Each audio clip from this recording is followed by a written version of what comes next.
Hey everybody. I wanted to take about 5 minutes and see if we can go over the new combat HUD. It's Argon Combat HUD. Everybody's used to the old HUD heads-up display. It's everything's in here, and it works just fine. But it doesn't really give us much in the way of context and so on. So there's a new one. Turn it on and off with this button. Toggle the Argon Combat HUD. So off, on again. It shows up down here, replacing all the stuff that we don't really use much down here. If you did define a bunch of macros, like I did, so I've got lots of macros. I can still get at them. I just hit the macro button and they'll show up. Hit that and they go away. So let's talk about this HUD real quick. We've got quick selection for our primary actions and bonus action. I can do whichever I want, and now when I click on these things, it'll do them. I've got access to all of the attribute based checks and saves and ability skills. If you have thieves tools and things or tools, it'll be down here. So it's the same as what you get up here. We also have the utility things like rolling initiative, opening the character sheet, and you know minimizing this to get it out of the way because it's generals. Even minimized, you still have access to the skill checks. These are the things you tend to use while you're wandering around. Um, Once it's up here, we can do long rest, we can do short rest, and we've got some key details about our character, HP and AC and DC and so on.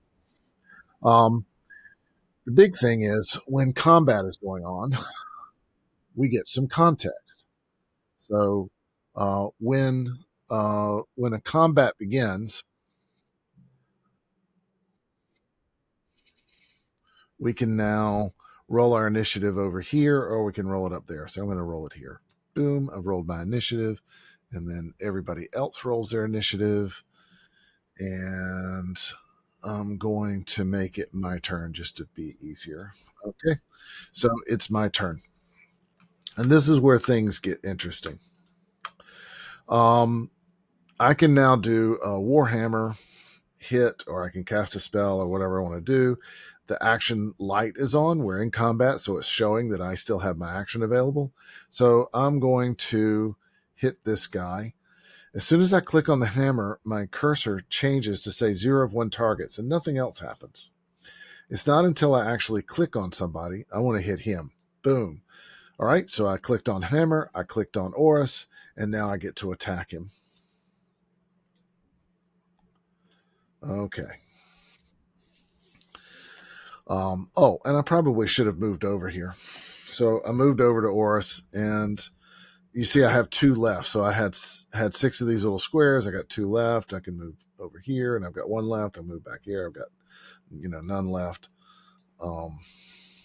So now I've attacked him, and everything's cool. The next thing that I want to do is I've got an action now. I've got a bonus action, so maybe I can do this. I'll use my War Priest ability. So next time I'll get to hit him twice. Now we're gonna go on to me being next again. Do.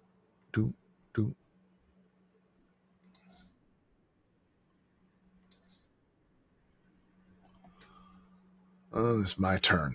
All right. So now I'm going to do something interesting. Forget that I'm a cleric. I'm going to have Magic Missile. Magic Missile, see it says 0 of 1 targets. Instead, I want to do 3 targets. So I'm hitting the plus sign. I can hit minus to go down and plus to go up. So now I've got 3 targets. I'm going to hold down the shift key and I'm going to hit Oris. It turns out that Throck and Ebron were actually making fun of my ears, so I'm going to hit them too. So I'm going to cast my spell, do my damage, and it's going to hit all of them. Boom, boom, boom. And then I'm going to end my turn. And that's it. There's a bunch of other stuff going on. You can see the number of spells you have available still. See the little red marks and so on. You've got all of this, everything that you need to do, during the game, during combat, and even mostly wandering around, you can do now without opening up the character sheet. And that's about it. Oh, that's my timer. 5 minutes is up. Bye, y'all.